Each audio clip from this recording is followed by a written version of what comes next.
successful. We are looking forward to hearing your thoughts and taking your questions. Before we start, I just want to let you know today's presentation is being recorded. Martha, would you do the honors? Thank you. It's already gone. I do want to, and we're asking folks to submit questions and comments either through the chat function or by raising your hand. I'm going to be going through slide by slide, and at the end of each slide, we're going to ask for questions and comments. So you can put them in the meantime, but that's when we'll be addressing them. I want to clarify, in case there's any confusion, this meeting is to discuss proposed changes to our programs and our rules. This is not an application workshop, not a how-to apply to Green Acres. We're going to have those in the fall. And if you have questions in the meantime, you can reach out to the staff member that covers your area, your geographic area. That list is on our website under context, and I believe Martha's posting that link right now. Thank you, Martha. When you do submit questions and comments, if you would give your name and affiliation, that would be very helpful. And I do just want to apologize to any of you who came to this morning's stakeholder meeting. There is a certain amount of repetition in our stakeholder presentations, and so you can just sort of ignore that part until we get to the subject specific area. Okay, I do want to mention that I'm going to talk fast because there's a lot of information to cover. Succinct comments are appreciated for the same reason. I'm hoping we'll get through everything, but if we run out of time, you can always submit written comments, and the email address is at the end of the presentation as to how to do that. Okay, so first, an overview of the rule process. This is not a short process. The rules expire at the end of 2025, and we anticipate that the new final rules will be published in December 2025. There's a lot of steps, as you can see. We've done the initiation of the rulemaking, and right now we're on stakeholder engagement. So these are the meetings we've had so far. Last week we had a nonprofit issues meeting. This morning we had one on park development, and right now this is our land acquisition meeting. If you're interested in the two that have passed, we are going to be posting recordings on our website as well as for the one today. We also wanted to note about our rule structure. Our rules have recently are being split because our organization was recently split. There was a reorganization in DEP, and the compliance section has been moved to a different part of the department.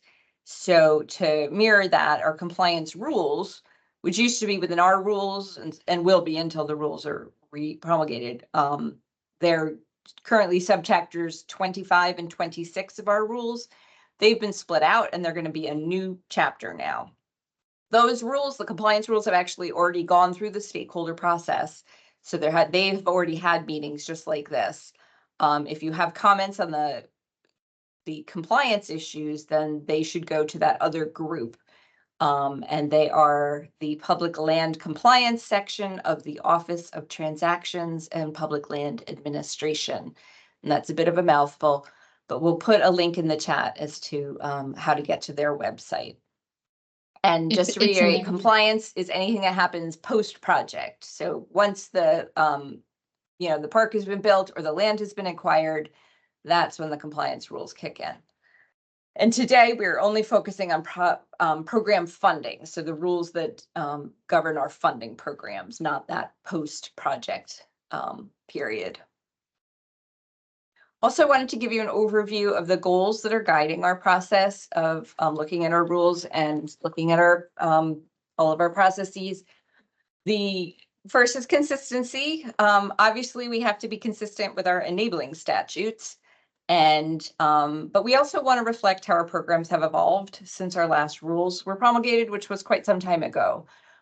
So we want to make sure that the rules reflect how we're going to be doing things moving forward. Efficiency is always a great goal. We also have a fiduciary responsibility to to appropriately steward public funds. You know, as an organization, we always try to be flexible and try to make projects happen. On the other hand, though, we do administer hundreds of millions of dollars of public funding, and as such, we have to be answerable to the public, our administration, and all of the lawyers that help us out. So that's another part of the considerations that are top of mind when we're doing this process.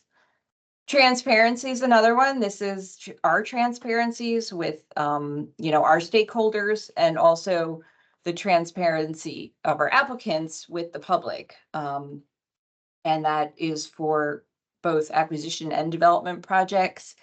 We are particularly interested in increasing public engagement in open space and park development planning. So that's a big goal of ours. Some other DEP and Green Acres objectives that will be considered in these rules that have sort of developed or become more important with time since our last rules were done are environmental justice, climate resilience, and public access, particularly to public waterways. And finally, increased compliance. And what this means is trying to help our applicants be compliant with post-project requirements. All those things I talked about that we don't handle anymore, we still, it's very important to us that those rules are followed. So whatever we can do on our end to make that possible is our goal. All right, let's jump into acquisition. Excuse me. So we started our process out by asking, how can we better achieve all these goals I just went through? We've reviewed the acquisition program pretty much with a fine-tooth comb with this question in mind. And we've identified a number of areas that need improvement or just need more clarity and transparency on our part. Some of these are addressed in the materials that were available on our website for review before today's meeting. And I hope that you guys did have a chance to take a look at those. But if you didn't, feel free to take a look at them and get us our comments, get us your comments after the presentation. So for each area, I'm going to give a quick overview and then ask for questions and comments. Martha, are there any questions and comments so far? No, not yet. Okay, all right. Okay, so the first item are nonprofit planning incentive projects. So the goal here is to formalize multi-site nonprofit projects in our rules so that they mirror our local planning incentive projects. Since nonprofits can't pass or collect an open space tax, that's not going to be a requirement, but having an open space recreation plan or an OSRP will be. Nonprofits that have existing multi-site projects are not going to need to submit a new application, but we will require that the OSRP is submitted by a deadline that is established when we release the guidelines for nonprofit planning incentive projects for their OSRPs. And we're not asking for information that the nonprofit organizations don't already have. So this is information, it's all about asking what criteria do you use to make your decisions? How do you, how do you choose which projects to work on? So that's the kind of information that's going to be in the OSRPs. We are going to be updating our municipal and county open space and recreation plan requirements as well. These are going to be, there's a list of everything, we're proposing to change in those requirements in the documents on our website. But just some examples, we're looking for clearer guidelines for public engagement and participation in the planning process, trying to give you guys a little bit more guidance on that issue. Incorporation of environmental justice and climate resilience in your planning, more detailed recreational needs planning. And finally, we just want to codify that shift that's already been happening from a block and lot listing of target properties to criteria-based acquisition targeting. So you're not telling us exactly which properties you want to buy, but what criteria you're going to use to select those. If you want to tell us exactly which ones you want to buy, you can still do that. But for the most part, folks have been making that transition for various reasons, and just to give themselves a lot more flexibility. So any comments on the nonprofit planning incentive project requirements or the open space and recreation plan requirements?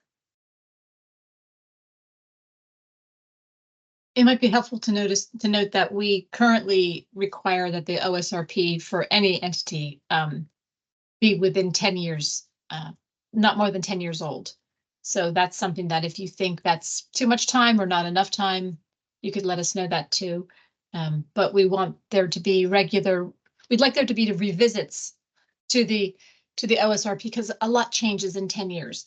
And sometimes it's not timed with your master plan updates or whatever, but we want that plan to be a useful document, not and an exercise that you go through with the public so that it's meaningful. And that's one thing we did talk about was perhaps after 5 years requiring a public hearing on the open space and recreation plan, just to check in with the public saying, is this still the direction we all want to be going in?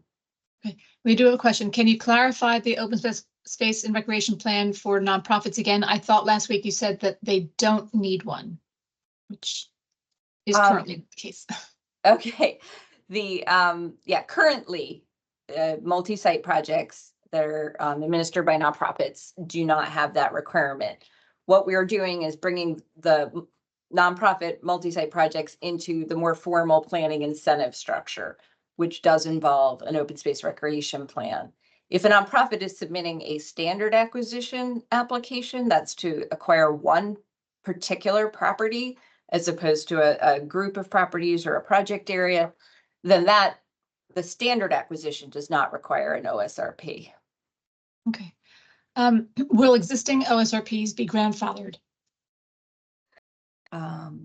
If you have an existing OSRP, you are a local government. And so it's not that it's grandfathered, it exists. You're already in the program. You're already a planning incentive. So the new requirement is only for nonprofits. The existing, if you have an existing one, you're a local government, and we would just carry on. As Martha was saying, every 10 years, you need a new one or an update, and you're all good. How would a nonprofit do a public meeting? That is something that we've had lots of discussions about and do not have a consensus on. So you tell us, what, as a nonprofit, what does that mean to you? What is public meaning to you? What does public engagement mean to you? Does it mean just your, the folks that are members? Does it mean the communities you work in? I mean, we want to hear from you what you think would be a good, what would be a fair and appropriate public engagement requirement for nonprofits. Just keeping in mind that when the entire nonprofit program was built, we had to recognize that we're using public funding for private entities. And so we need to make sure that there are plenty of, it's belts and suspenders. We need to make sure that the public funding is being used by the private entity in a way that will benefit the public. So, but yes, there are some gray areas about how a nonprofit and public interactions happen. So we are open to suggestions on that. Okay, no more questions. Keep going. Okay. All right, so the discussion of these next two items is all about clarity and transparency. These aren't new things, but we wanted to be more open about how we do them. So the first concerns how Green Acres makes decisions about how much funding to recommend for supplemental planning incentive awards given in a given funding round. So there are three primary factors we look at. We look at demonstrated need, the likelihood of closing, and the track record of drawing down funds. We sometimes get supplemental funding requests that are right on target. Somebody thinks they're going to close 3 projects in the next year. They have a track record of closing multiple properties. Then we just go right with the number that they're proposing. Sometimes we have applicants who've closed 1 project in the past 3 years and think they're going to close 9 this year. And, if you've somehow acquired like 9 times your staff, and then, perhaps, but in a lot of these cases, it can be more of a wish list than a reasonable plan. So those are the types of things we look at. The next item is concerns about when funding balances are canceled. Large unspent balances jeopardize our funding. They jeopardize existing funding because any pot of money that's just sitting there is very attractive. to politicians and legislators. It also jeopardizes future funding. It's very difficult to say that we need additional preservation dollars when we have large balances. So we, this is very concerning to us. It also prevents funding from being redirected from projects that are just, and applicants that are just sitting on the money to applicants that have projects that are ready to move forward. We want projects to happen. We want land to get acquired. So we don't want it sort of sitting in an account just waiting for the happy day that it will be spent. We want that money to be moving. So with all this in mind, we started a concerted effort last year to cancel old money, as I'm sure many of you know, and we're going to continue this process annually moving forward. I'll just make a note for planning incentive projects. Each individual funding award has its own expiration date from now on, and it's going to, that individual funding award can be canceled separately. So we may not be looking at your entire balance. We may just be looking at the funding that was awarded in 2019, for example, as opposed to, last year's funding award. Are there any questions about those items? Yes, one for the last one. Is there a public engagement requirement for the municipal county OSRP? Yes. Yes, our guidelines are not sufficiently detailed right now to kind of go over that, but that's what we're going to be updating those guidelines to include a public engagement requirement. Okay. All right. Okay, next we're going to turn to property eligibility and appraisal requirements. First, eligibility. So our single site land acquisition applications, which include standard acquisitions, urban aid acquisitions, site-specific incentive acquisitions, all of those go through a pretty extensive eligibility review. We have not done that with the planning incentives because of the open space and recreation plan, but it does mean that when we get a new parcel in, we do not have information about how that parcel is consistent with the applicant's plans, and specifically how that's consistent with the applicant's open space and recreation plan or their goals. So what we're going to be doing is we're going to be asking applicants to explain for each parcel how pursuing that parcel is consistent with your own open space and recreation plan. So we're just asking you, and this should be a no duh, because you've written the plan, you have your goals. We're just asking you to tell us why. Why are you acquiring this particular property? It also helps us document the preservation values of every property we are funding, and with state public dollars, that's an important thing for us to be able to do. So the bottom line is we just need to know what you're buying and why you're buying it. All right, now for the appraisal requirements, a number of folks have expressed concern over the years about how long the appraisal process takes, and we're trying to tackle that issue in a couple of ways. The first is reducing the amount of time it takes to receive appraisal instructions. And the second is to avoid time-consuming revisions of appraisal reports. So for the first item, I'm happy to say that our appraisal review staff have committed to providing appraisal instructions within 2 to 3 weeks of the receipt of complete pre-appraisal documents. So that's going to be a really good, quick turnaround. And they've been moving towards that for some time. We're fully staffed up, and that's something that they're committing to doing. So yay. Okay, on the second factor, we're focusing on working with you guys to ensure the accuracy and quality of the original reports we receive. So we're trying to avoid extensive revisions. We're trying to just do it right the first time. And so we're going to do this in a few ways. First, we do require a pre-appraisal package to be submitted before appraisal instructions are prepared. And we're going to require that those are completely complete. And our project managers won't be forwarding them to the appraisal review section unless they are complete. So that 2 to 3 week clock isn't going to start until all the questions in those forms have been answered. Appraisals. So the second thing we're trying out is appraisers who have not submitted an appraisal report to Green Acres within the last 3 years have to contact the appraisal review staff before starting their appraisals. What we found, I mean, there's some wonderful appraisers on our list, but our list is quite old and it doesn't, some of the folks on there haven't worked on a Green Acres appraisals for some time. And there've been a number of changes in our requirements over the years. And our appraisal review staff just want to make sure that that if an appraiser hasn't done a Green Acres report in the last 3 years, that they understand what the requirements are now. And that should help avoid the need for a lot of changes after the reports are submitted. We're also requiring appraisers to submit a completed reviewer checklist with each report. That checklist goes through everything that's required in the report. So if everything's checked off, that'll go a long way towards avoiding revisions. And finally, for those reports that do need revisions, we're instituting a deadline of 45 days to submit an amended appraisal report after amendments are requested. And the applicants are going to be copied on all correspondence between our appraisal review staff and your appraisers. So you won't be blindsided by this. The reason for this is we've had a very difficult time getting revisions out of some appraisers.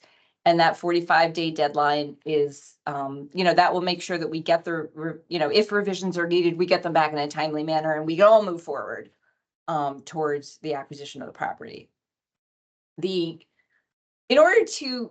biggest thing to do to make the appraisal process go faster and to just do it once instead of having to do it twice is to make sure the details of the acquisition are worked out prior to submitting the pre-appraisal documents. It's incredibly important. I mean, we understand sometimes things do change and that's out of your control. But the things, to the degree possible, it's in all of our best interests to get stuff nailed down before the appraisals are done.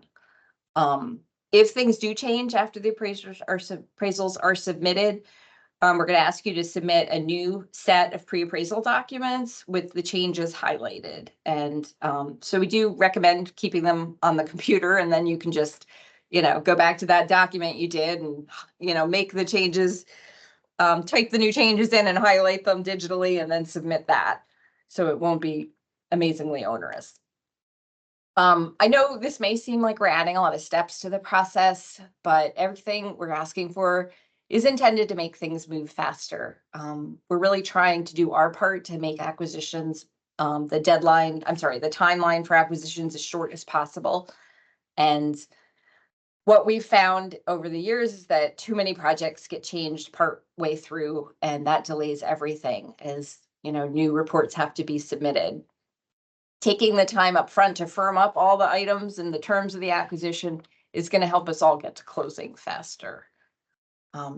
Okay, comments and questions on property eligibility and appraisal requirements. Yes, one of the questions is, will an existing survey be required, often not available? We do not require a survey as part of the appraisal. We say if it's available, that's helpful, but it's not required as part of the appraisal process. Then we are working from your list. How will we know if an appraiser is not still an authorized appraiser? So go ahead.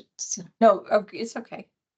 I was just going to say that the list, as Cecile said, is old. And so we can't just dissolve the list and start from scratch, although that would be helpful. So what we're doing, and we will eventually be working through the entire list. But for now, that's why we say, find out, ask the appraiser, have you done a Green Acres appraisal in the last 3 years? And they'll know. You could ask us if you wanted to run some names by us, but we can't recommend people, but the people who are on our list have at some point done it.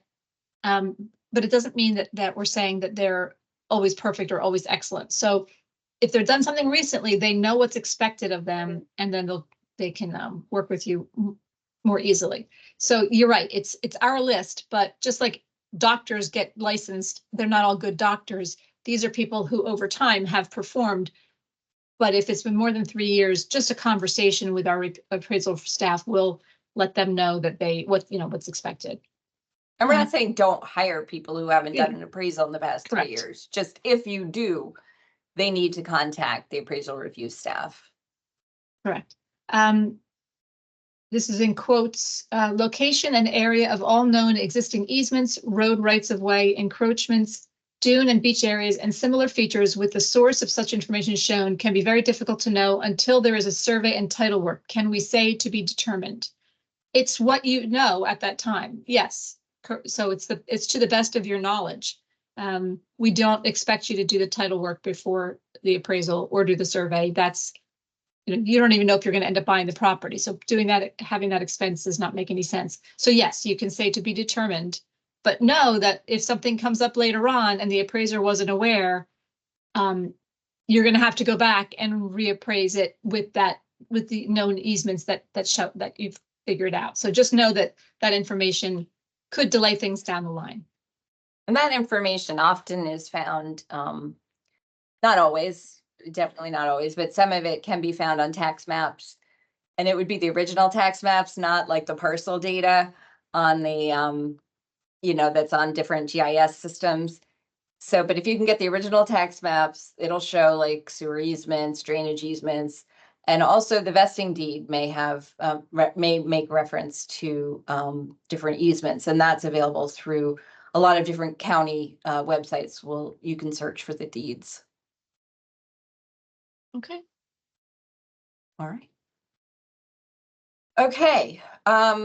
Next up, at-risk authorizations or operating outside the standard Green Acres process. Okay, currently to maintain parcel eligibility, you have to have received a CMV or an at-risk letter before going under contract. And then CMV is a certified market value. Yeah, sorry. That's okay. And for those who do not know, an at-risk letter allows you to work outside of our process if there's an urgent reason. What we found is that everyone has, quite almost all the parcels come with an at-risk authorization request. So what we're doing to sort of streamline things is that we're proposing to have additional flexibility as long with our process, as long as you've done three things. And those are: one, submitted complete pre-appraisal documents; two, received Green Acres confirmation of eligibility and the appraisal instructions; and three, notified your Green Acres project manager that you plan to move ahead. So if you've done those three things, then, knock yourself out. We can't just say go ahead without knowing what the parameters of the acquisition are, because we may not fund it. And I don't know that you need to know upfront whether we're going to be able to fund the acquisition you're pursuing. For clarity and transparency, we're going to provide a list of the risks that involved with proceeding outside the standard Green Acres process, along with suggestions for minimizing those risks. We strongly discourage moving ahead before receiving the Green Acres appraisal instructions, but there is a process to follow in those cases that's laid out in the documents that were linkable from our website. And that's only if the urgency of the acquisition is such that you can't wait the 2 to 3 weeks to get the instructions. So I think that's going to be very rare. Cecile, you're being yes. asked several times could you please repeat the three things that they would need to do? That happened in the nonprofit one too. Okay, so one is you have to submitted complete pre-appraisal documents. Two, you have to have received Green Acres confirmation of eligibility and the appraisal instructions, which again is going to take 2 to 3 weeks after receiving the complete pre-appraisal docs. And three, notified your Green Acres project manager that you plan to move ahead. And these are also, this whole process, all of this is laid out in the documents that are linkable on our website under news and notices. And that is the announcement for these stakeholder meetings. So, and the particular one is called Operating Outside the Standard Green Acres Acquisition Process. Not very original, but descriptive. Just to be clear, when Cecile is talking about the pre-appraisal documents, it's a project reference map that shows the site that you're going to do, and it shows all the things that the appraiser is going to need to know what the limitations are and what you're buying. And also there's some forms that we ask you to fill out to give us information about the property you're buying. Exactly, all the questions. Are there structures? Are there wetlands? Just information that you should want to have and compile to make sure that you know what you're buying. You need to tell us that so that the appraisers can give the proper guidance. Our appraisers can give proper guidance to your appraisers, and we all know what the project really is. It's nothing complicated. It's stuff that you should know before you try to buy something. Mhm. And we'll get into some of the other issues. Knowing all that stuff up front, again, will help with doing things once instead of doing them twice, and which is really what slows up our process so much. Okay, so in terms of moving ahead before the appraisal instructions, most importantly, I just want to point out that the appraisal reports will need to be revised before being sent in. The only reports that should be sent in are reports that have been prepared or revised to reflect the Green Acres instructions. So if you haven't received the instructions and shared them with your appraisers and they haven't, confirmed that everything is consistent with those instructions, do not send those reports in. We're just going to ask you to go ahead and do the process that I've outlined. So that will be, that's a way to avoid a delay, is if you just go ahead and make sure that your appraisers have looked at the instructions and revised their reports accordingly. And I do just want to emphasize that moving ahead should still be the exception to the rule, because fixing something slows everything down. If you go through the process, hand in hand with us into the happy future, then we'll, things hopefully will only be done once and they'll be quicker. Sometimes a little bit more effort and time up front can make the whole process shorter. And that's what we're really working for and towards. So moving forward, at-risk letters will only be issued for pending applications. So these are applications that have just been submitted. And they have to also demonstrate an urgent need to move forward before the application has received Green Acres approval and funding. Also, for clarity, that document I talked about, the moving outside of our standard procedures, that summarizes actions that make an acquisition ineligible for our funding. So those instances where where the flexibility ends, the limits we have is to note that's too much, that's too far, we can't fund that. All right, any questions, comments about the at-risk authorization operating outside the standard Green Acres process? No chat, nothing in the chat. Okay. And no hands raised. All right, next up, deadlines. So we started. Actually, we did. Someone just okay. So sorry, I may have missed it. Is there a limit for grants based on appraisal, as in only offer up to a certain percentage of value, or can a grant cover an entire purchase? Thanks. Asking for grants to nonprofits. So for a grant for a nonprofit, we don't have. There's no set limit. You're eligible for what you're eligible for, 50% of the estimated project cost.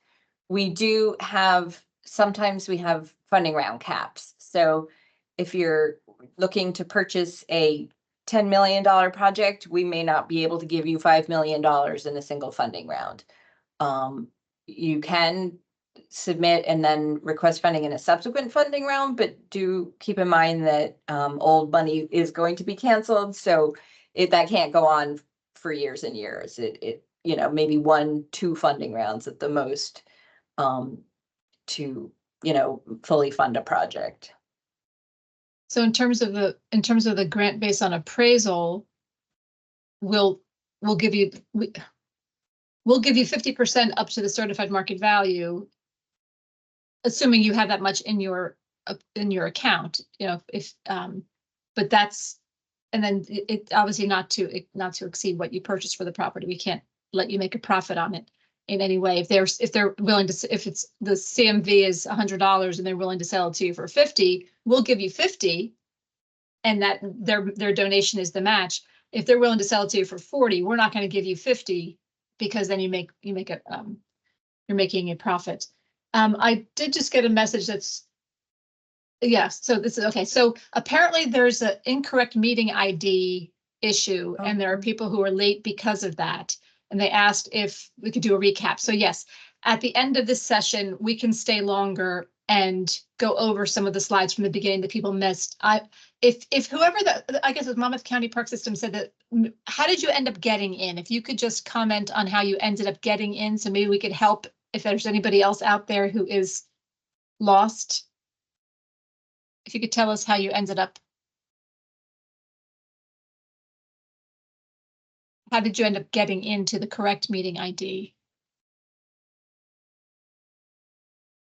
Oh, I asked Bill Casting from Monmouth Conservation Foundation. He had the correct ID. So I'm not sure where the old ID may have been posted, but I'm trying to figure out how I can find the other people who might be out there. Did you use is the link on the website correct? I think. Because that would be the obvious way people would get in. Yeah. I got in through the website just fine. So okay, yes, it is. Okay. Okay, thank you. Okay, so we have a question here, but we will go over some of the stuff at the end. So can you talk about what would be considered a project that needs to obtain an at-risk letter? For example, property under threat of development, quote unquote, what evidence needs to be provided?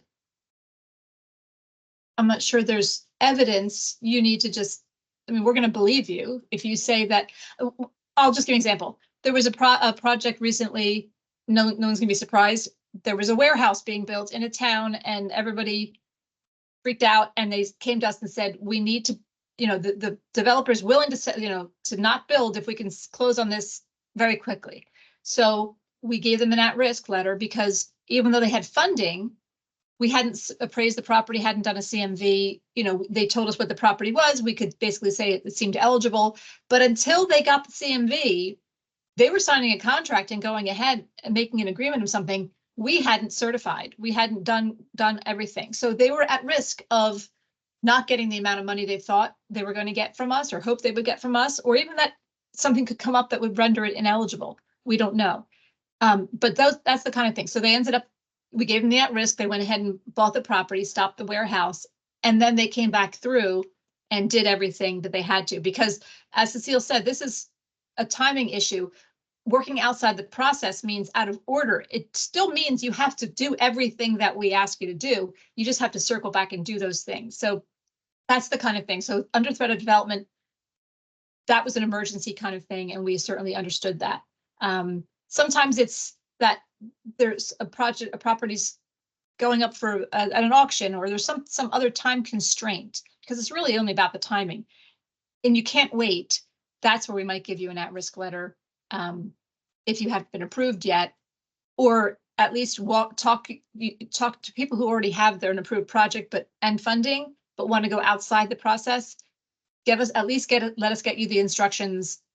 Let us know you're going to move ahead, so we can give you that document that says you can, but here are some of the risks that you have. Maybe it turns out that you can't get clear title, which case we can't fund it at the end of the day. So there are risks associated, even if you go through the process correctly. A lot of those risks can be mitigated through purchase contract language. You can, you could make your purchase price tied to our CMV. You can you should definitely always put a paragraph in about the title has to be clear. There can't be overlaps or gores or any area of clouded title. And you can put ones in that talk about, other survey acreage being different than the appraised acreage. So there are definitely purchase contract clauses you can put in your contracts with the landowner that will help mitigate some of those risks. Okay, so the comment is, so it is signing an acquisition contract. I'm not sure what you mean, Adam. Could you explain what is signing? Are you saying is signing an acquisition contract going too far? Not necessarily, no. Oh, Adam, go ahead. Your hand's raised. Go ahead. You might be muted. Sorry, trying to explain to people who are not conversant in the rules. People see an at-risk letter, they think, oh, I need to do this, and I'll get money. I'm trying to counsel people that, you know, you only go through this if you have to sign a contract now, because if you don't sign the contract, the property would be lost. So I think that's the notion of you know, what would trigger this, because people think of an at-risk as just like another funding category. We're going to get more money from Green Acres because we're at risk. Like, no, if you sign a contract before an application is submitted, that's what you're protecting, correct? Yes, but it is more than that. So you could have an approved project and funding and still need an at-risk. I'm sorry, still be at risk if you go ahead and sign the contract without doing the appraisals and all that. The true at-risk letter that we used to send out a lot will only be sent to people who haven't gotten an award, and new projects that haven't gotten an award yet. Everybody else, if you've been approved and you have funding, we still want you to go through the process. And as long as you've done the three things that Cecile mentioned, you can go ahead, but we're still going to let you know that if you go out of order, here are your risks. So we're sort of trying to change what the definition of an at-risk is. Everything's at risk if you go out of order, but we're only going to give you this technical at risk because if you don't have the funding and approval, that's out of our control. I mean, we can't promise you funding because it has to go through the Garden State Preservation Trust and the appropriation process and all that. So you're really at risk of not getting a dime if that process doesn't work out. But yes, anything out of order, there's some risks associated with it. We're just trying to minimize those risks by guiding you better. Thank you. Sure. And also somebody said that the email that was sent out on May 5th had the incorrect link, but thank you, that's helpful. So apologize for that. I don't know how that happened because it's the same link, but the tech stuff is outside of our realm. Okay, go ahead. Okay, deadlines. So we have started the process of instituting interim deadlines for submitting each acquisition deliverable. So for example, a certain number of days before the appraisals are due or the preliminary assessment is due. And this is because if what we found is that if folks don't adhere to a schedule, the overall project period deadline can't be met. So you have to sort of keep on plugging away at the interim steps in order to meet that project period deadline. So what we're doing is that if there is a failure to meet one of those interim deadlines and your Green Acres project manager hasn't signed off on that, we're going to send out a warning letter. If the warning letter, you know, if you haven't responded to the warning letter and done what the warning letter said you had to do within the time frame, then that could result in cancellation of funding awarded for the acquisitions. And that's even if you're still within the project period, because we just, you know, things have to keep moving along for all those reasons I talked about earlier. You know, we got to keep those projects moving and our money being spent. Okay, We're the technical. I just want to say that for that one, we're not trying to be difficult, but we have people where we see the deadline, the project period ends at the end of the year and they haven't submitted an appraisal yet. I mean, like they haven't even talked to us an appraisal yet. There's no way you're going to close and get payments to, you know, from us by the end of the year if a few months out you haven't even started that process yet. So that's why the interim things matter, because, you know, we'll talk about project periods and all of that, but they're meaningless if you don't keep moving. Yeah, the project period is to spend the money, not to start the project, which unfortunately sometimes I think it's interpreted that way.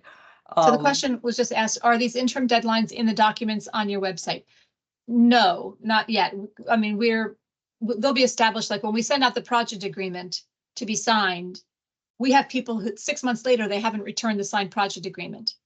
And that's not acceptable. So we're going to be sending out in every letter that we send you something that you need to do. We're going to tell you when you need to get it back to us.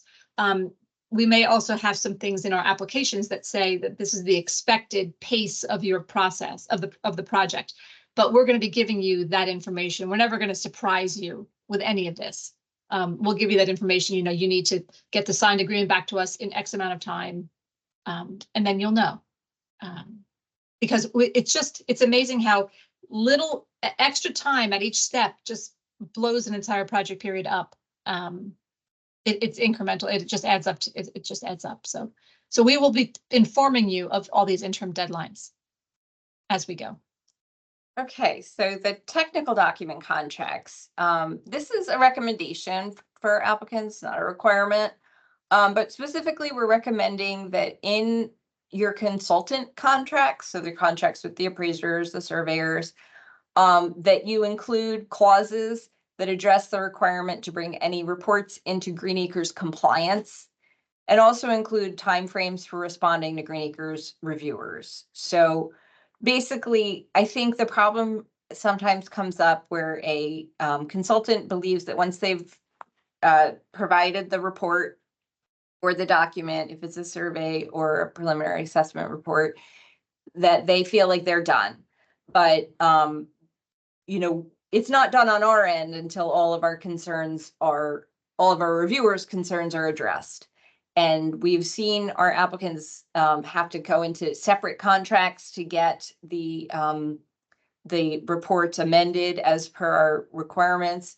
And that not only is that unfair to the applicants, because you guys are spending money to get a document that's prepared correctly, but it also lengthens the time tremendously, particularly for local governments who have to then pass a resolution to, you know, add additional money to the contract with the consultants. So we're recommending that the original contract say that the deliverable is a report or a document that meets Green Acres requirements. So again, recommendation, not a requirement, but that will speed things up in terms of not having a big delay between our reviewers finding issues and then actually getting a report or a document that is amended and correct.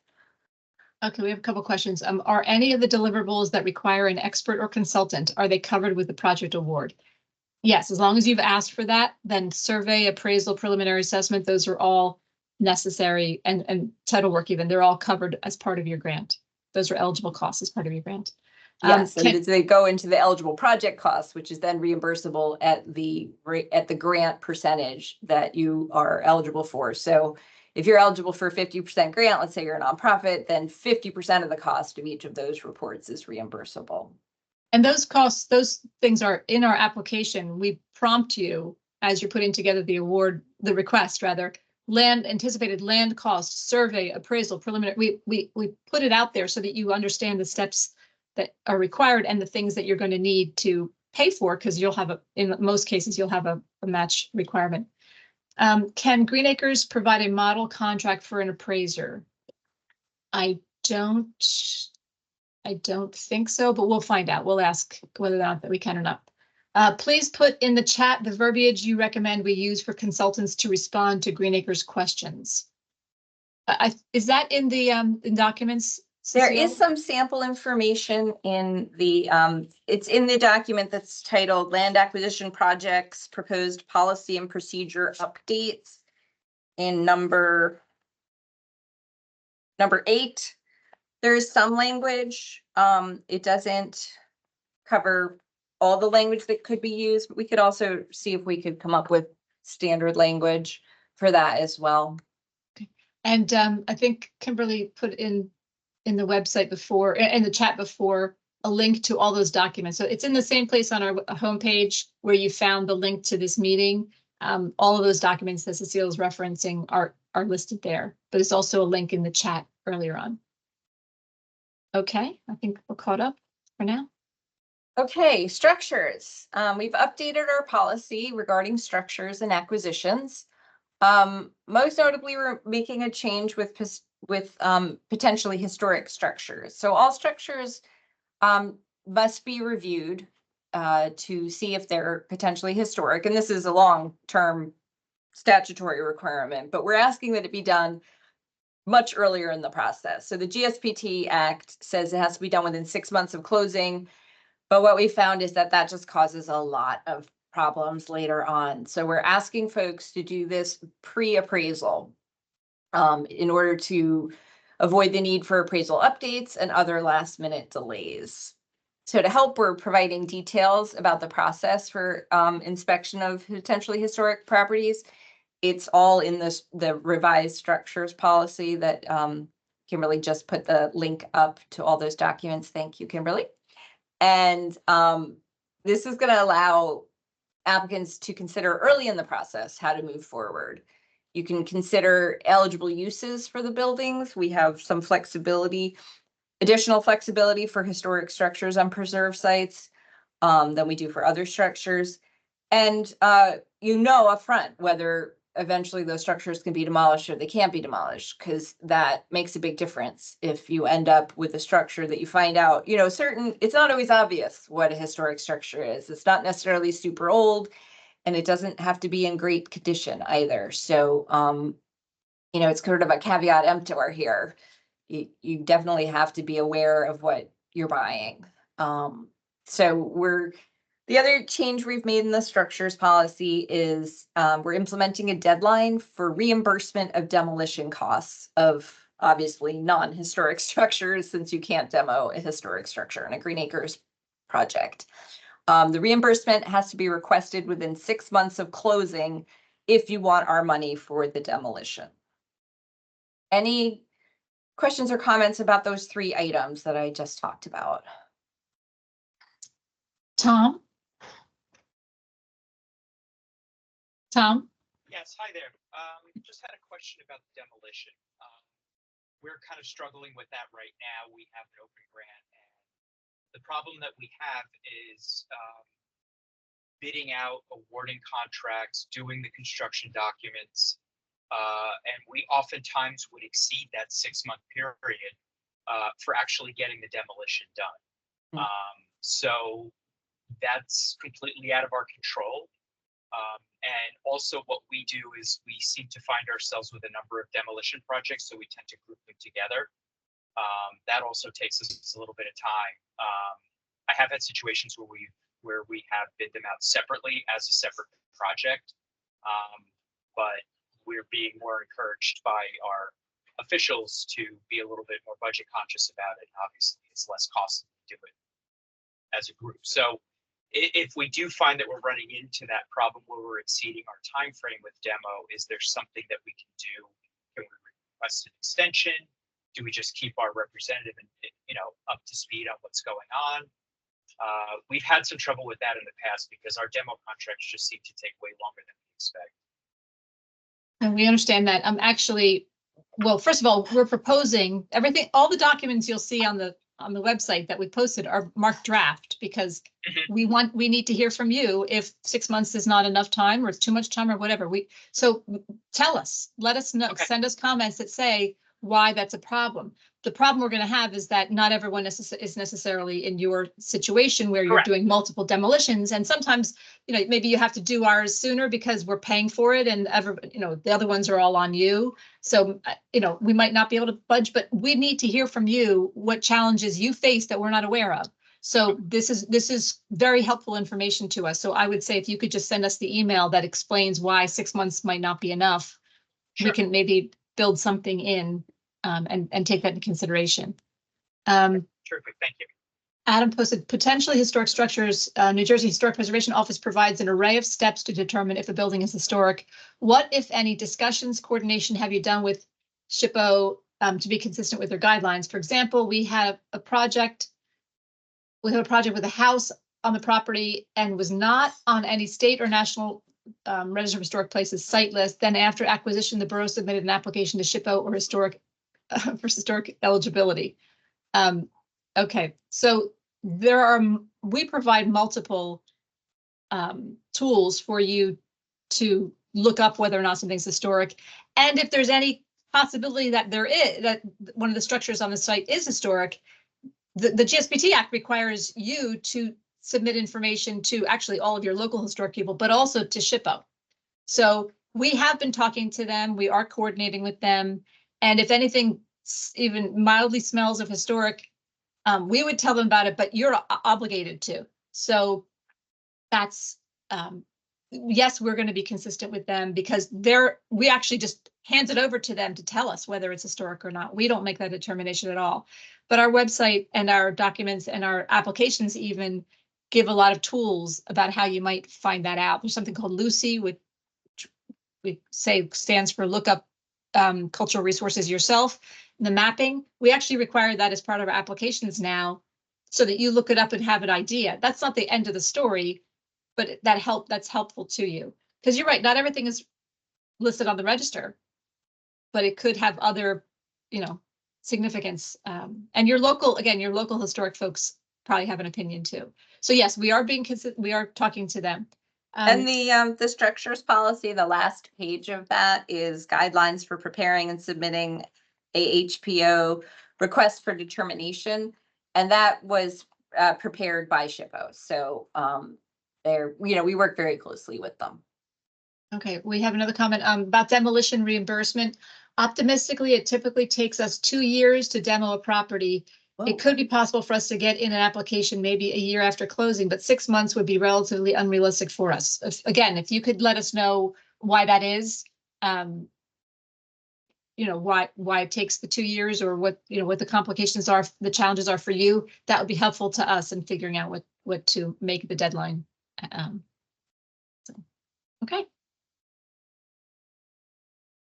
Okay, so future road widening. We want to help you avoid future diversions. Diversions are when you have preserved parkland, you need to use it for another purpose. If it's a public purpose, it can go through the diversion process. But we want to avoid that because it is onerous and time consuming. And if you know of the other public purpose going in, you just need to cut it out of our funding. So we're asking you to get information about future road widening plans early in the acquisition process. If you get it in time to include in the pre-appraisal documents, a separate value can be set in the appraisals if needed. Because that's something that has to get evaluated later if we find out later that land is being removed for any purpose. The future road right of way acreage cannot be purchased with Green Acres funds. And for all of you who use open space trust funds that are municipal or county in nature, you can't use those funding sources for future road widening areas because there's restrictions associated with those funds as well. So it's very important to find out what the plans are. If it's a municipal road or a county road, you can probably find that out pretty quickly. DOT, if it's a state highway, it's going to take a little more time. But that's why you should start it as soon as possible to get that information. Just at one point, so we mentioned the road widening, but we have a lot of situations where a municipality has talked about how this would be a perfect place for a well house or a cell tower or whatever. This is why we want you to think through the future use of this property in advance of coming to us for appraisals, because all of those things need to be cut out and not purchased with Green Acres funding or your open space tax funding, because that, again, has its own diversion requirements and restrictions. So all of the things, any non-recreation conservation use in the future that's considered, you need to think about that through at the beginning so that we can all have this happy acquisition and no more diversions in the future. Okay, changes in acreage. This is related. The changes in acreage document that's on the website, again, addresses the common situation, pops up all the time, where there is a discrepancy between the surveyed acreage and the acreage figure used in the appraisals. And sometimes that happens because of future road widening, or like Martha said, there's other things that come up. We've adopted a 5% acreage difference rule.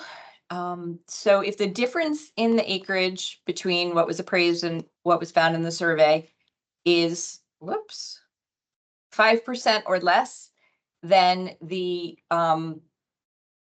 just use the eligible land cost and it does not change. Eligible land cost is either the CMV, the certified market value, or the AAV, the average appraised value, that you get notified about after the appraisals are completed.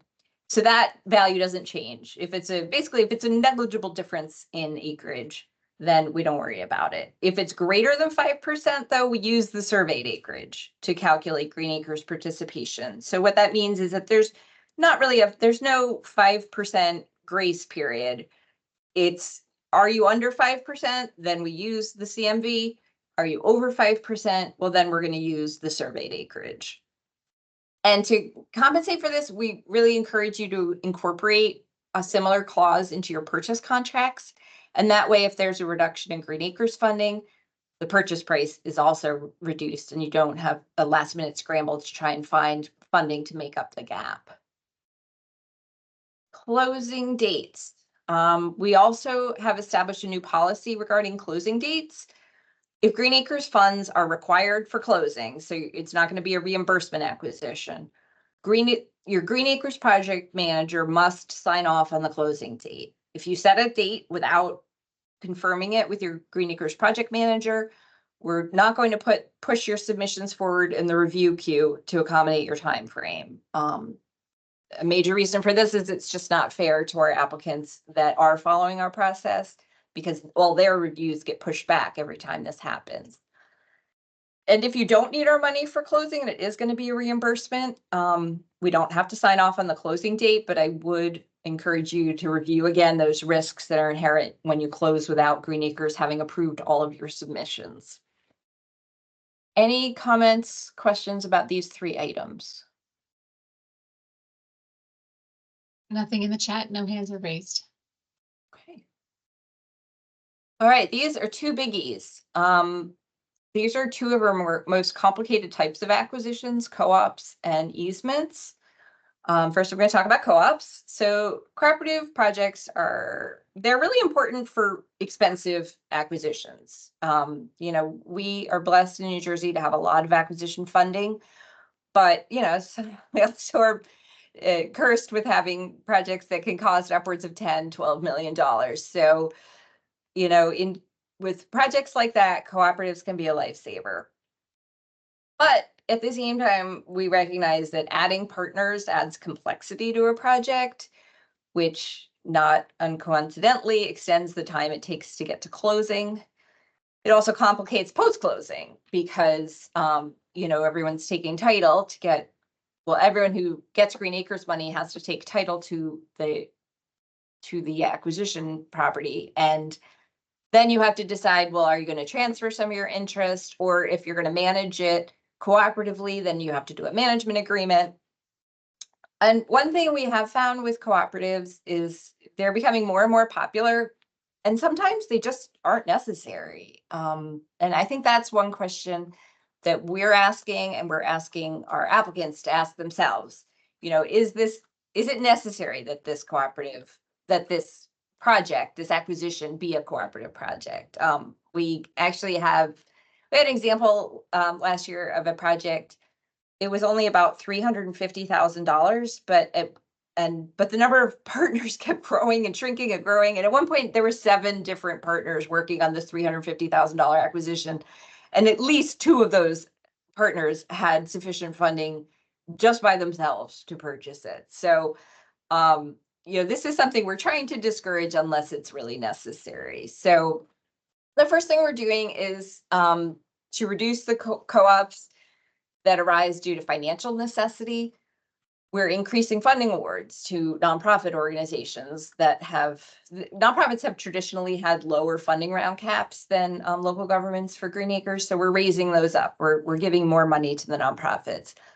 We're also going to continue to base both our nonprofit awards and our local awards on demonstrated need. So when you fill out that supplemental funding request form, please just assume you're going to buy the whole project, the whole property.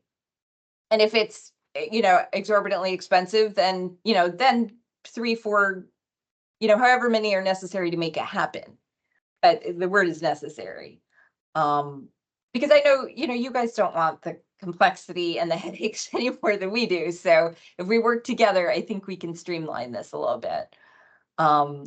We're also going to be asked to provide information as part of the pre-appraisal package about the terms of the co-op project, if you're proposing one, and the reason why you need to have multiple partners. And in the documents on the website, we created guidelines that present the procedural steps that are required for co-op projects and how they differ from standard acquisitions. And that's, you know, an attempt to be transparent and helpful for people who are administering co-op projects. Okay, easements. Gotta take a breath here. Okay. Are there no next- questions about co-op projects? Because Yeah, do we want to do co-op we- project questions? we just on usually, their own? we usually do get questions about that. I mean, you can raise your hand after too, but okay, go ahead. All right, easements.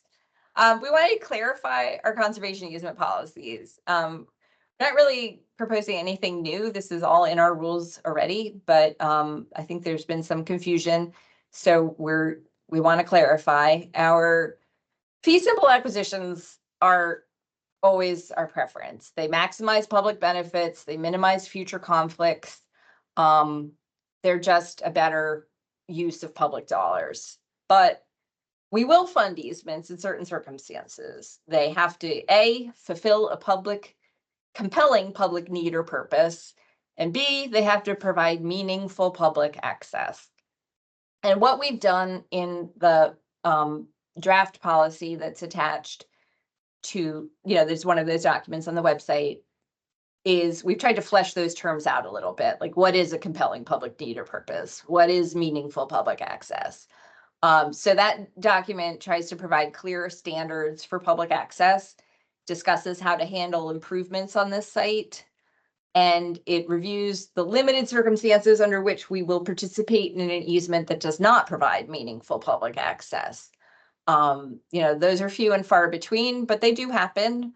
And when they do happen, we participate at half the level we would have participated if it did have meaningful public access. So for a lot of acquisition projects, if it's a nonprofit or planning incentive, generally it's a 25% grant for those types of easements where it doesn't have meaningful public access, but somehow provides a compelling public need or purpose. We're also providing a document, just as we are for co-ops, that reviews the procedural differences between easement projects, how they differ from standard acquisitions, the additional steps you have to do. And I just want to emphasize that, again, we're asking for all the information for both co-op projects and easements upfront, so that we all understand the easement terms, which will lead to fewer changes and subsequent delays later in the process. Because what happens is a lot of times people just want to get a value, but then when we find out later that, which actually happened recently, that the landowner really doesn't want 15 acres of public access, they really want 7 or 8. Well, that's going to change the appraisals. So now you have to go back and update the appraisals. So if that sort of thing can get worked out up front, then we're not having to make changes and delay the process later on. Okay, comments, questions? Anything? Nothing? Nothing. Okay. All right, environmental review, areas of concern. So we know that the environmental review process and the resolution of areas of concern is a significant cause of delay with land acquisition projects. Some of it, unfortunately, is inevitable. We are the Department of Environmental Protection, and so we have to take any steps necessary to protect public safety and deal with environmental contamination. We also have to ensure consistency with other regulations in other parts of our department. So unfortunately, this is just a time-consuming thing in some ways, but we recognize and we're working on identifying aspects of the process that cause unnecessary delays. So there are perhaps some aspects of our environmental review process that are kind of above and beyond what is strictly necessary. So what we're trying to do is identify those now and start to work on how to, reduce those and keep the delay to things that are really strictly necessary. So we welcome feedback on this particular issue.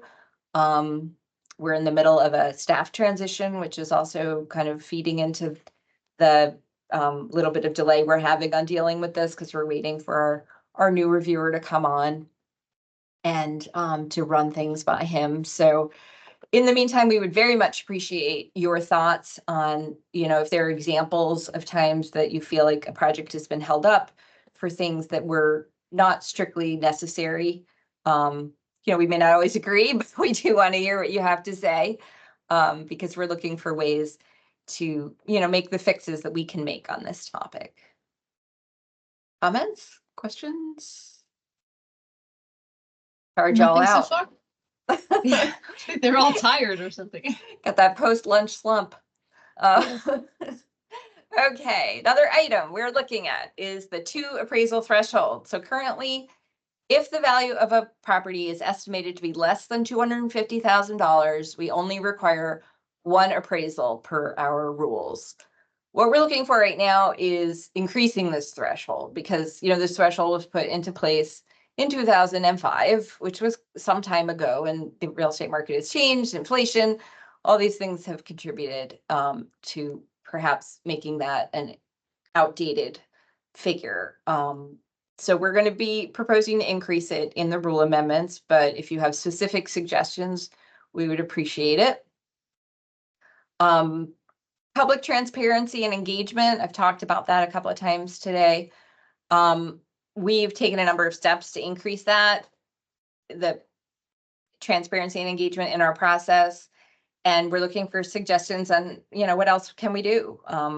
Anything else we can do on our end to make things more transparent. So you're not, you don't feel like things are going into a black hole at Green Acres. We want to be open about how we do things, but we also really want our applicants to be open about how they're doing things and how they're making their decisions, their planning decisions, and their selections of, which property or which project to pursue. So, which is a little difficult for acquisition projects. It's not like park development where you can say, well, we want to put these 3 facilities in. It's a different process for acquisition. So again, we're looking for any suggestions or thoughts on how we can do a better job with those items as well. Comments, questions? Nothing?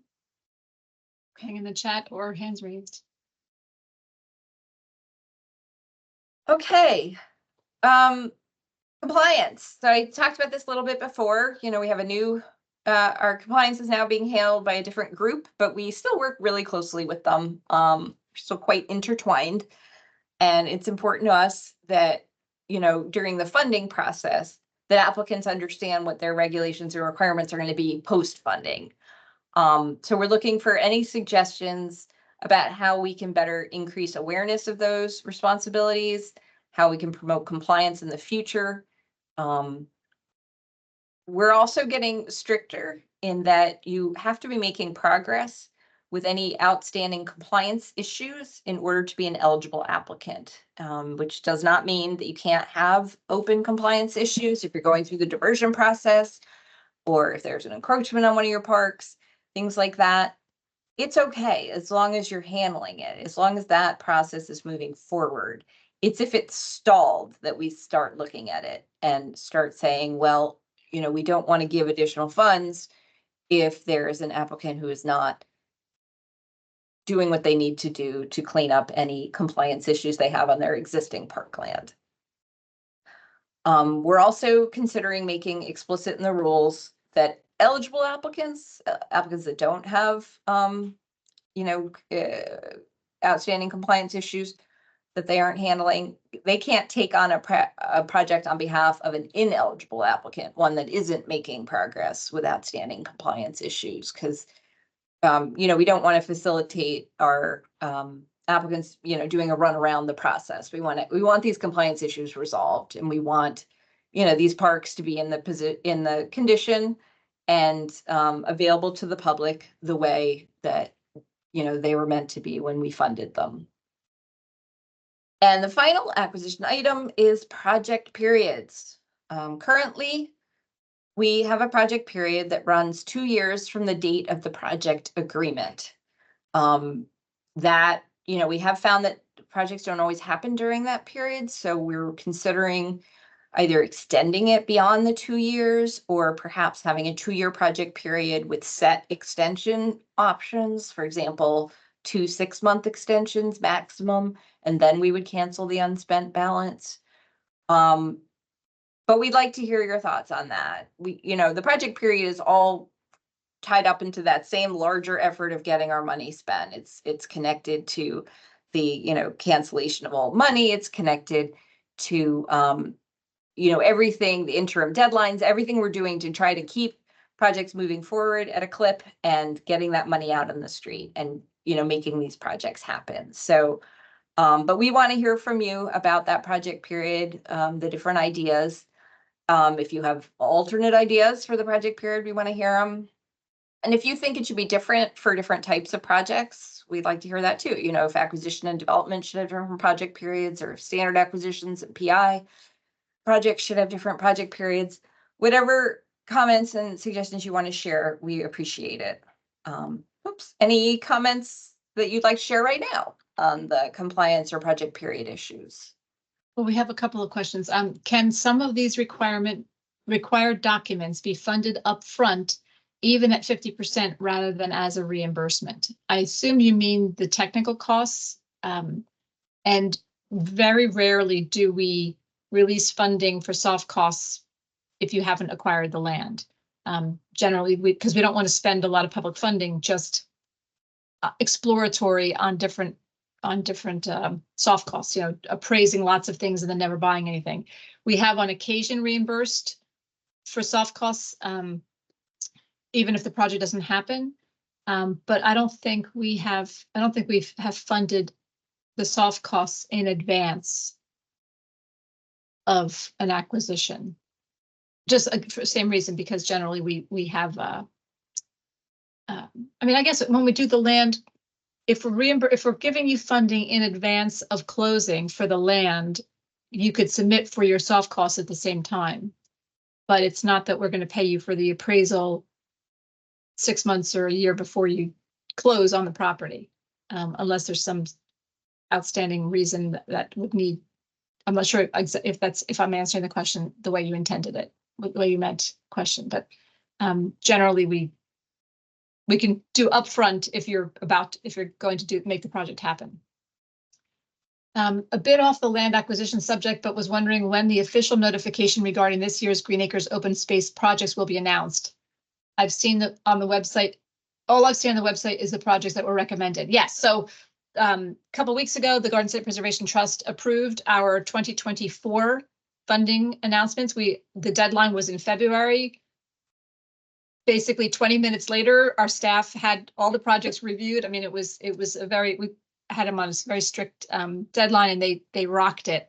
And so we actually made the announcements in April on Earth Day, but then the GSPT was able to approve them in May. So we're just getting that behind. We're trying to get the approval letters out for next year. We anticipate that the funding round the deadline will be in February again. That's our plan right now. So, we're going to be having annual funding rounds. That shouldn't come as a surprise.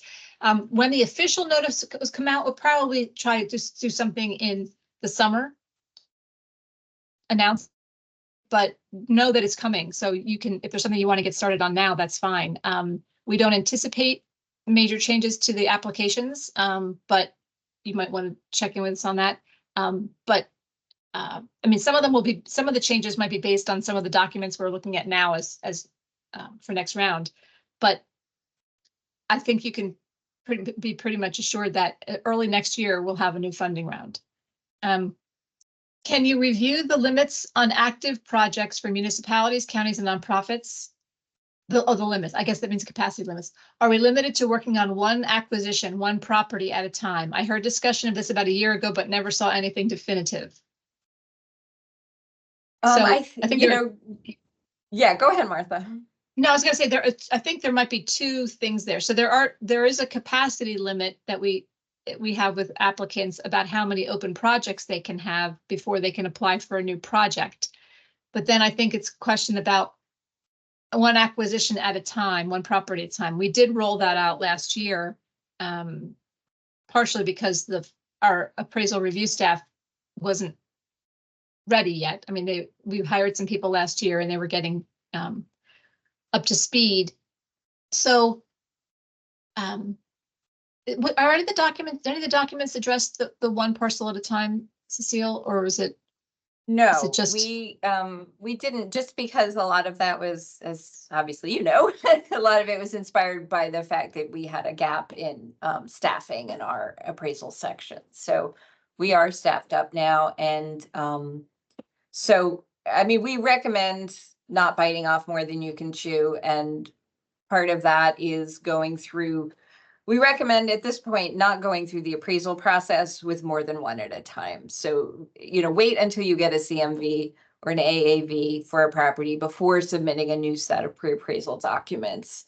You don't have to close on one in order to start the process again, but please just be realistic about how quickly you can close, or how many properties you can realistically work on at one time. And if it's multiple, we have some nonprofits that just do, and municipalities and counties that just do a bang up job working on multiple properties. So we're not discouraging anyone from doing what they really can realistically do.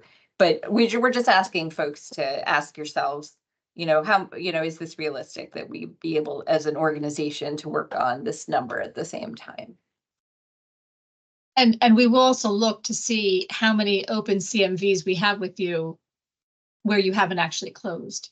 So again, Yeah. sometimes people are speculating and they're doing lots of appraisals, and we need to make sure that we don't suddenly overwhelm our appraisal review staff, because everyone wants to appraise things all at once. So as Cecile said, just really be realistic about it. On post-closing requirements, perhaps include a checklist of requirements to follow your rules and regulations. Make it simple for property owners knowing that they have Green Acres funded properties. I think this has to do with easements. Compliance. Easements, because make it simple for property owners knowing that they have Green Acres funded properties. New borough administrators have no idea what they may have. Yes, Rosie is good. That's a recreation with this inventory is good, but does require a bit of effort to fully understand properties when acquired, responsibilities, etc. Do you want to talk about the 2-year inspection of properties by Green Acres staff? That's 3 years, but and then Adam said, I know I just merged 2 different concepts in my prior post.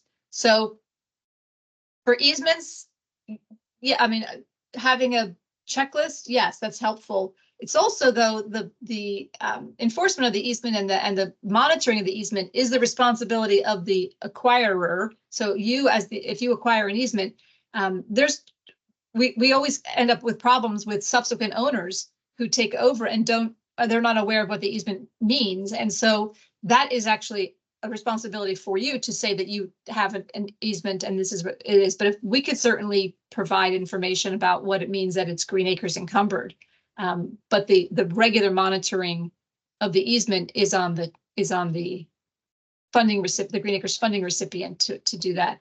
But yes, our inspectors, the inspectors in the Office of Transaction and Public Land Administration, who used to be in Green Acres, they inspect funded properties every 3 years or sooner if we're made aware of any concerns. So that's happening regularly too.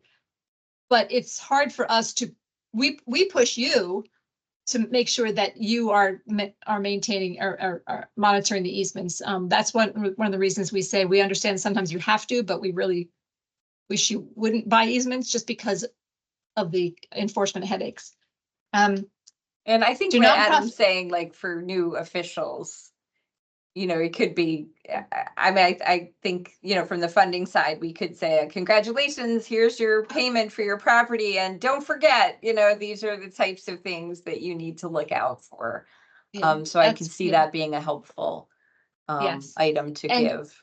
And we've also had discussions about the Public Land Administration folks, but this is kind of a big initiative, sending letters to all municipalities saying, you've received Green Acres funding in the past, please look at, and this is what you should be aware of as you're looking at public land that you own. Especially if you're planning to sell anything that you own, check first.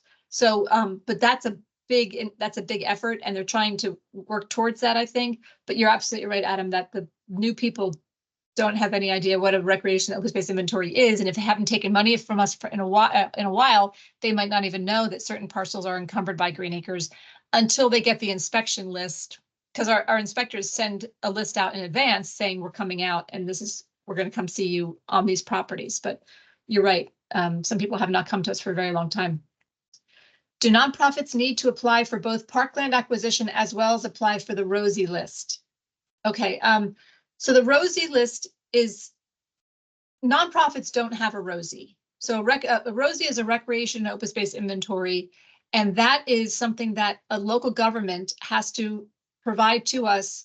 And it is a list of all lands held by the local government at the time of receipt of Green Acres funding. You're holding it for recreation and conservation purposes. So it's all your existing open space and parkland.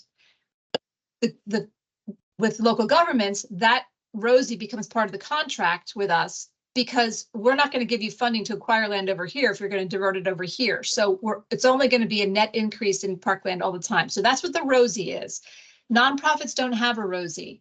So we protect and encumber the lands that we fund, that we give the nonprofits funding for. So that's what you're applying for. You're either applying to acquire land with our funding, and that's the site we're focusing on with you. Local governments have a separate requirement above and beyond acquiring the funding, the parcel itself.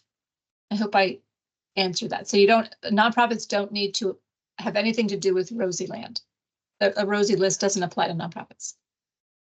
I just want to follow up on something Martha said on the question about getting funding up front for technical documents. We have had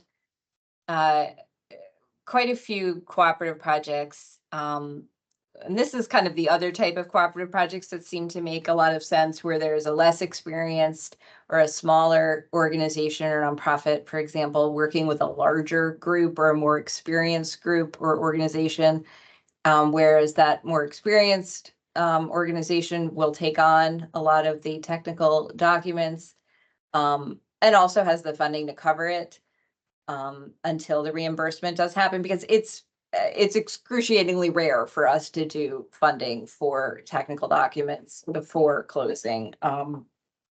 In fact, I actually haven't heard of that happening in the time I've been here. So I wouldn't count on that happening, but making a connection with a more experienced group might be a path forward. And just as an aside, some of these expenses aren't that large. And as an organization, one has to feel confident that you have the funding to properly maintain the property once it's acquired. So we have certain requirements for nonprofit organizations that are applying for funding.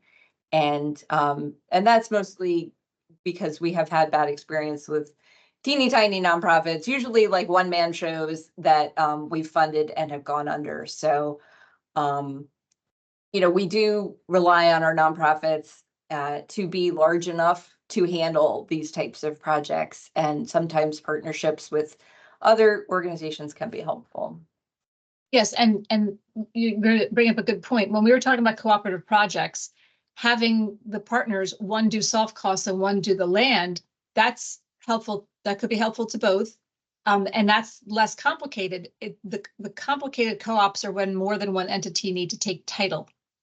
And then you're splitting up the interest in the property. And that's where it gets a little, you have to pull up the Excel spreadsheet and the abacus and everything just to figure out what everyone's role will be, in ownership role will be. But when one nonprofit maybe does this soft cost for the other, that's easier.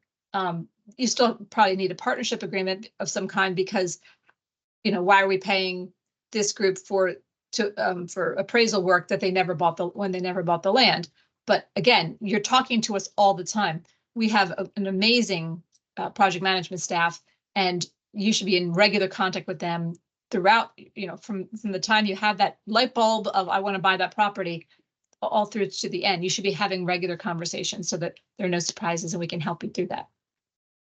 What if the nonprofit is trying to secure funding from both city and or county programs in addition to Green Acres state program? Does the ROSI list then need to be applied for? If we're funding, if the co-op is that we're giving money to a nonprofit and also to a municipality or county, then the ROSI requirement is on them, because they're taking funding from us for that land. So again, you never have to apply for land that's on a ROSI is already parkland. So you're not applying for that land at all. You're applying for new land that if we're funding a local government will end up on their ROSI. But a nonprofit doesn't apply for ROSI for land that's on a ROSI because it's already parkland. Unless you want to develop it, park development. But you bring up a good point though. In a lot of instances, a nonprofit is getting funding, getting their match to our funding. They're getting that from perhaps a county open space program. And there are a lot of counties out there that have their own requirements. We've been very successful in working with the counties to merge some of our requirements. So there's, for example, when we give you funding to buy a piece of property, in the deed, there has to be a statement that Green Acres funding was used. Some of the counties want a similar statement. And so we've actually merged some of those, and we have very good examples of what language can be put in there when you're using both sources of funding. I'm not sure if there are any counties that actually require that they get an interest in the property as in exchange for their funding. That's where it could get more complicated. Again, the complications come when more than one entity needs to take title. Other forms of co-ops could be more manageable. So we could talk later if you want. If you're still not clear about the nonprofit relationship with the ROSI, we can talk after. But again, nonprofits don't have a ROSI requirement. Okay, so Bergen County says we get a deed of conservation easement. So after the closing, so they don't take title, but after the closing, they might ask for a deed of conservation restriction for them in exchange for their funding. So again, we deal with a lot of projects where both counties and Green Acres are funding things. And so there are variations of that. And we can, again, your project manager can walk you through those, and we could talk to the counties together on that. Okay, want to keep going? All right. We've talked about certain topics. These are ones that have struck us as being important in this process and ones that we're looking at in our rule amendments. But, we're also looking for suggestions on topics we haven't talked about. So if there's steps you think we should take to further streamline our process, improve our process, we'd like to hear them. And if there's other amendments to the rules that you believe are necessary or that you recommend, we also want to hear that too. So again, it's not limited to the stuff we talked about. We just tried to hit the highlights from our point of view, but we're welcome to comments on any different topic about the rules. And you should advance to the next slide to answer Tom's question about to whom should we email our comments, because that is where. So this is our email. And we're asking that if you email about the rules to make the subject line say rules or rulemaking or something similar to that, so that we know that that's what you're emailing about, because this is our general email box. So. And we're asking someone asked earlier today in our previous session what the deadline was. And so we're asking that your comments come in as quickly as possible, but at least within 30 days. Because the next step is that we are going to be working on rewriting the actual rules, and we want to be able to take your comments into consideration and really think them through and see if there's things that we can change in response to those. That's the point of this whole thing. We want to hear from you about how we can do our jobs better and help you do yours better to preserve more land. It may be helpful to clarify any differences in obligations regarding funded versus unfunded parkland. Okay, so those are post-funding requirements that are handled by the new group, the public land compliance folks. But just as a high-level view, let's go back to the recreational open space inventory. It's listed that contains all of your parkland, whether we funded it or not. So there's funded parkland and unfunded parkland. And again, it's anything that you hold for recreation and conservation purposes at the time you take our funding, it all becomes protected by Green Acres. So even things that we didn't fund become protected by us, and you can't divert those. So if you are trying to use a piece of property for something other than, let's just use the road, you know, sometimes people come to us and they say, we need to straighten out this curve. It's very dangerous and this road, and there's park on this side. We understand that's a public need and public benefit. And we funded it or we didn't fund it. It doesn't matter. If it's protected by Green Acres, you still have to go through the diversion process. So we don't inspect unfunded parkland. We just don't have enough resources to do that. So that's one of the differences. But in terms of protection, and there's some differences about residency requirements and fees, rather, things like that on funded versus unfunded. But basically, as far as Green Acres is concerned, it's all protected, has the same level of protection. It's just that we get involved more in things that we funded than things that we didn't. Are there any other questions on any topic?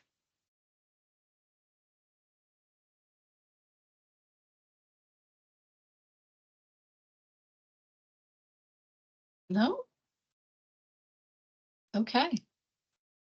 Well, we really appreciate you attending this this session, and we'll stick around for a little while. We can talk to some of the people who arrived late and go over some of the initial slides again. It shouldn't take too long. But for anybody else, if you want to hang out, that's great. If you still have any more questions, we're going to be on for a little while longer. And you can always email us after the fact with your questions, not just comments, but questions as well. We'd be happy to get back to you quickly. We check that email regularly. So thank you very much for your attention. And we can, if you'd like, we can go back. Whoever wants to stay on and go back to the beginning. I know that Monmouth County came in at 1:30, so that was about, let's see, does an open space master plan element suffice as an open space and recreation plan? No, it does not. They're linked. I mean, we want the open space and recreation plan to be incorporated into your master plan, but no, there are very specific requirements for the open space and recreation plan. There could be, I mean, it may be that it's very similar in the process. We don't know how you come up with your master plan, that part of it, but we do have separate requirements. So, All right, I'm going to stop the recording. we can stop the recording and then we can go back and Yeah, and I'll go back to the beginning. beginning. Okay.